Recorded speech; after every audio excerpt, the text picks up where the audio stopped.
and welcome to Easy Spoken English Kanchi. இன்னைக்கு வீடியோவில் நம்ம இன்ட்ரெஸ்டிங் சென்டென்ஸ் ஸ்ட்ரக்சரில் இருக்கிற லாங் சென்டென்சஸ் தான் பார்க்க போகிறோம்.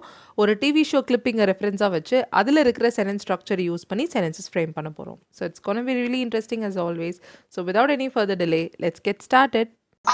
Had to look all over town to find a place that had it. Had to look all over town to find a place that had it.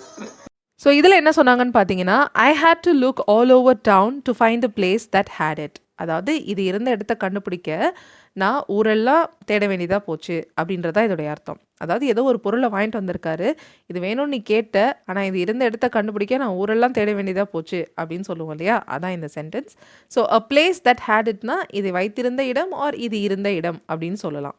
Okay, இது இருந்த இடத்தை கண்டுபிடிக்க நான் ஊர் முழுவதும் தேட வேண்டியதாக இருந்தது அப்படின்னு சொல்லலாம். ஸோ இந்த மாதிரி தேட வேண்டியதாக போச்சு, ஒரு விஷயத்தை நான் செய்ய வேண்டியதாக இருந்துச்சு இப்படின்னு சொல்கிறதுக்கு had to plus verb use பண்ணுவோம். So it's not very often that we use sentences using had to plus verb. So நம்ம யூஸ் பண்ண வேண்டிய இடத்துலையும் நமக்கு ப்ராக்டிஸ் இல்லாதனால நம்மளால் யூஸ் பண்ண முடியறதில்ல. நிறைய என்னோடய ஸ்டூடெண்ட்ஸ் அதை சொல்லுவாங்க, had to யூஸ் பண்ணி நிறைய எக்ஸாம்பிள்ஸ் இல்லை, நிறைய நான் யூஸ் பண்ண மாட்டேங்கிறேன் அப்படின்னு சொல்லுவாங்க.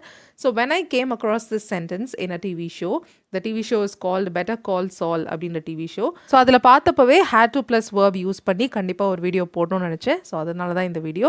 அண்ட் இந்த சென்டென்ஸ் பொறுத்த வரைக்கும் இதில் adjective clauseம் சேர்ந்து வந்திருக்கு, a place that had it, right? So இதே பேட்டர்னில் இருக்கிற 5 எக்ஸாம்பிள்ஸை இப்போ டிஸ்கஸ் பண்ணலாம்.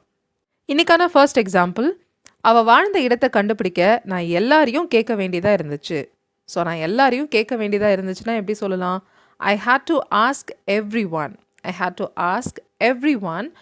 எதுக்கு கேட்க வேண்டியதாக இருந்துச்சுன்னா அவள் வாழ்ந்த இடத்தை கண்டுபிடிக்க, to find the place. To find the place என்ன இடம்? அவள் வாழ்ந்த இடம், வேர் ஷீ லிவ்ட்.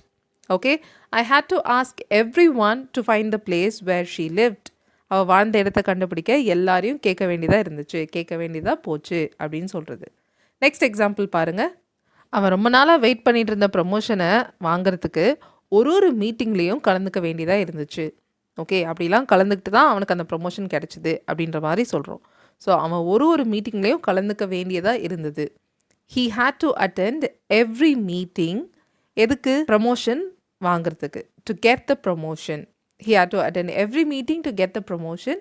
ப்ரமோஷனை டிஸ்கிரைப் பண்ணி ஒரு adjective clause போடலாம்.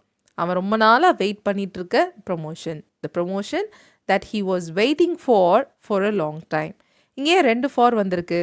he was waiting for a promotion அப்படின்னு தான் சொல்லுவோம், and for a long time. அது ரெண்டையும் பக்கத்தில் சொல்கிறதுனால waiting for a long time அப்படின்னு சொல்கிறோம். he had to attend every meeting to get the promotion that he was waiting for a long time. alright, third example பாருங்கள். இந்த ஹாஸ்பிட்டலில் மட்டுமே இருந்த ட்ரீட்மெண்ட்டுக்கு பணம் கட்ட தங்களுடைய முழு பணத்தையும் அவங்க கொடுக்க வேண்டியதாக போச்சு. ஓகே, ஸோ அவங்க முழு பணத்தையும் கொடுக்க வேண்டியதாக போச்சு. they had to give all their money. எதுக்குன்னா பணம் கட்ட, ட்ரீட்மெண்ட்டுக்கு பணம் கட்ட, to pay for the treatment. They had to give all their money to pay for the treatment. ட்ரீட்மெண்ட்டை டிஸ்கிரைப் பண்ணி வந்திருக்கிற adjective clause என்ன? இந்த ஹாஸ்பிட்டலில் மட்டுமே இருந்த treatment, that was available only in this hospital. alright, they had to give all their money to pay for the treatment that was available only in this hospital. புரிஞ்சிருக்குன்னு நினைக்கிறேன். 4th example போகலாம். சின்ன வயசில் அவங்க அப்பா வாங்கின கடனை அடைக்க அவள் கடினமாக உழைக்க வேண்டி இருந்துச்சு. ஸோ அவள் கடினமாக உழைக்க வேண்டி இருந்துச்சு. She had to work hard. எதுக்குன்னா கடனை அடைக்க, to pay off the loan, to pay off the டெட்னு கூட சொல்லலாம், DEBT. Okay, to pay off the loan. And லோனை டிஸ்கிரைப் பண்ணி வந்திருக்க சென்டென்ஸ் என்ன? அவங்க அப்பா வாங்கிய கடன், right? That her father got, that her father டுக்குன்னு கூட சொல்லலாம், டுக் அவுட் அப்படின்னு கூட சொல்லலாம். எப்போ? அவள் சின்ன வயசில் இருந்தப்போ, right? when she was young.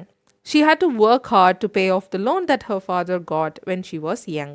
Okay, அவள் சின்ன வயசில் இருக்கும்போது அவங்க அப்பா வாங்கின கடனை அடைக்க அவள் கடினமாக உழைக்க வேண்டி இருந்துச்சு. ஓகே, ஸோ புரிஞ்சிருக்கும்னு நினைக்கிறேன் இன்றைக்கான லெசன். ஒன் லாஸ்ட் எக்ஸாம்பிள் பார்த்துட்டு நம்ம ஃபினிஷ் பண்ணிக்கலாம். அவங்களுக்கு பிடிச்ச உணவை சர்வ் பண்ண ரெஸ்டாரண்ட்டை கண்டுபிடிக்க அவங்க பல மைல் தூரம் ட்ரைவ் பண்ண வேண்டி இருந்துச்சு. ஸோ அவங்க பல மைல் தூரம் காரில் போகிறதுக்கு ட்ரைவ்னு சொன்னாவே போதும், பல மைல் தூரம் ட்ரைவ் பண்ண வேண்டி இருந்துச்சுன்னு சொல்கிறத they had to drive for miles. they had to drive for miles. எதுக்குன்னா ரெஸ்டாரண்ட்டை கண்டுபிடிக்க, டு ஃபைண்ட் அ ரெஸ்டாரண்ட். எந்த ரெஸ்டாரண்ட்டை டிஸ்கிரைப் பண்ணி ஒரு சென்டென்ஸ் சொல்லியிருக்கோம். என்னென்னா அவங்களுக்கு பிடிச்ச உணவை சர்வ் பண்ணுற restaurant, that served their favorite food or cuisine.